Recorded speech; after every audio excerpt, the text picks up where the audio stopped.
महाराष्ट्र सरकारने महिला शेतकऱ्यांसाठी एक ऐतिहासिक कायदा लागू केला आहे.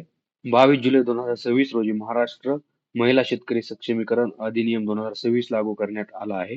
या कायद्याचा मुख्य उद्देश म्हणजे राज्यातील महिला शेतकऱ्यांना अधिकृत ओळख देणे, त्यांना महिला शेतकरी प्रमाणपत्र देणे आणि विविध सरकारी योजना व सुविधांपर्यंत त्यांची पोहोच वाढवणे.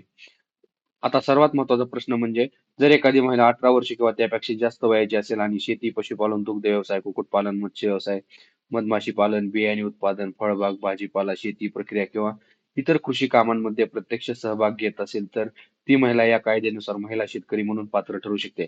महिला शेतकरी पात्र प्रमाणपत्र मिळाल्यानंतर काय फायदा होऊ शकतो? या प्रमाणपत्राच्या आधारे महिलांना शासनाच्या अधिसूचित योजना, कृषी कर्ज, पीक कर्ज, बियाणे, खते, कृषी सेवा, बाजारपेठ, वाहतूक, साठवण सुविधा आणि इतर लाभांसाठी पात्रता मिळू शकते. याशिवाय महिला शेतकऱ्यांचा स्वतंत्र डेटाबेस तयार केला जाणार आहे. महिला शेतकरी निधी स्थापन केला जाणार आहे. महिला शेतकरी सक्षमीकरण परिषद, सक्षमीकरण कक्ष आणि राज्य नियंत्रण समितीची स्थापना करून या कायद्याची अंमलबजावणी केली जाणार आहे. तर हे प्रमाणपत्र कसे मिळणार बघा. ग्रामीण भागातील महिलांना ग्रामपंचायतीमार्फत आणि शहरी भागातील महिलांना नगरपंचायतीमार्फत अर्ज करायचा आहे.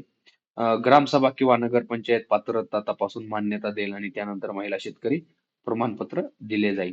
हा कायदा महिलांना त्वरित सर्व लाभ देत असे नाही, परंतु महिला शेतकऱ्यांना अधिकृत मिळून शासनाच्या विविध योजना आणि सुविधांसाठी पात्र होण्याचा एक महत्त्वाचा टप्पा आहे. म्हणून ही माहिती प्रत्येक महिला शेतकऱ्यांपर्यंत पोहोचवा. व्हिडिओ आवडला असेल तर शेअर करा आणि अशाच महत्त्वाच्या सरकारी अपडेटसाठी चॅनलला सबस्क्राईब करा. धन्यवाद.